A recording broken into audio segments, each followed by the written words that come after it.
യഥാർത്ഥ ജീവിതം തുടങ്ങുന്നത് മരണത്തോടു കൂടിയാണെന്നുള്ള ബോധം എനിക്ക് നിങ്ങൾക്കും ഉണ്ടാകണം. അള്ളാഹു നമുക്ക് ഈമാൻ നൽകി അനുഗ്രഹിക്കുമാറാകട്ടെ. ഈ ദുനിയാവിലെ ജീവിതം അള്ളാഹു നമ്മളെ സൃഷ്ടിച്ചിരിക്കുന്നത് വെറുതെ ഒന്നുമല്ല, ഒന്നും കാണാതെ ഒന്നുമല്ല പടച്ച റബ്ബ് നമ്മളെ സൃഷ്ടിച്ചിരിക്കുന്നത്.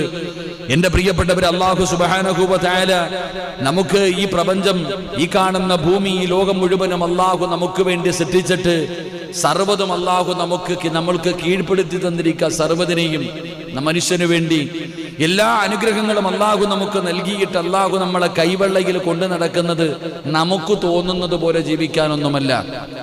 അള്ളാഹു നമ്മളെ സൃഷ്ടിച്ചിരിക്കുന്നതിന്റെ പിന്നിൽ വലിയ ലക്ഷ്യമുണ്ട്.